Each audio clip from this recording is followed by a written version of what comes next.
Hi friends, please subscribe to Amravati Media and press the bell icon for more latest updates. చంద్రబాబుకు అధికారంలో ఉన్న ఆనందం లేదా? అధికారంలోకి రావాలన్న చంద్రబాబు కల 2024లో నెరవేరింది. ఎలాగైనా వైసీపీని గద్దెదించి వైఎస్ జగన్ను పదవీచ్యుతుడిని చేయాలన్న చంద్రబాబు పట్టుదలే గెలిచింది. కూటమి ప్రభుత్వం 2 ఏళ్ల పాలన పూర్తి చేసుకుంది. ఇంకా 3 ఏళ్ల పాటు కూటమిదే అధికారం. 2029లో ప్రజా తీర్పును ఎవరూ ఊహించలేరు.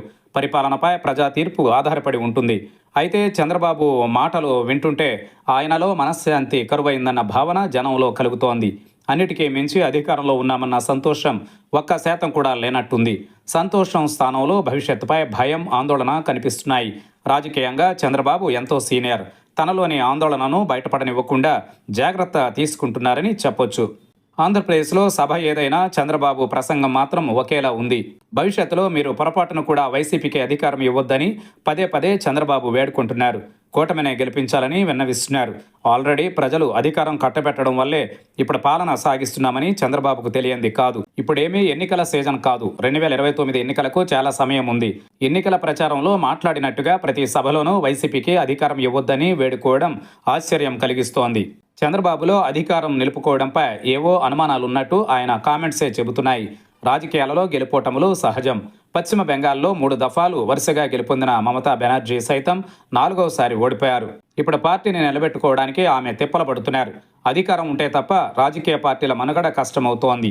మరి పార్టీ సిద్ధాంతాలు, నాయకుల నిబద్ధత ఏంటనే చర్చ దేశవ్యాప్తంగా సాగుతోంది. ఈ నేపథ్యంలో చంద్రబాబు భయం ఆలోచింపదగ్గదే. అసలు మళ్లీ వైసీపీకి పట్టం కట్టొద్దని స్వయంగా చంద్రబాబే అనుమానం వ్యక్తం చేస్తున్నారంటే క్షేత్రస్థాయిలో పరిస్థితి ఎలా ఉందనే ప్రశ్న ఎదురవుతోంది. గత ఎన్నికలలో వైసీపీ కేవలం 11 అసెంబ్లీ సీట్లకే పరిమితమైంది. ఇక రాజకీయంగా వైసీపీ కథ కంచికే అని అందరూ అనుకున్నారు. అలాంటి పార్టీని 3 పార్టీలు కాదని మళ్లీ గెలిపిస్తారని చంద్రబాబు ఎందుకు అనుకుంటున్నారో అంతు చెక్కడం లేదు. గతంలో వైసీపీ దారుణ ఓటమిని మూటకట్టుకోవడానికి ఏ అరాచకాలు, దుర్మార్గాలు కారణమయ్యాయో ఇప్పుడు కూటమి నేతలు కూడా అదే పందాలో నడుస్తున్నారని పెద్ద ఎత్తున విమర్శలున్నాయి. కూటమి ప్రజాప్రతినిధుల అరాచకాలని కట్టడి చేయడంలో సీఎంగా చంద్రబాబు విఫలమయ్యారనే అభిప్రాయం ఉంది. ముఖ్యంగా కూటమి ప్రజాప్రతినిధుల భూదందాలు హద్దులన్నీ దాటాయి. చివరికి సొంత పార్టీ నేతల భూముల్ని కూడా వదిలిపెట్టడం లేదు.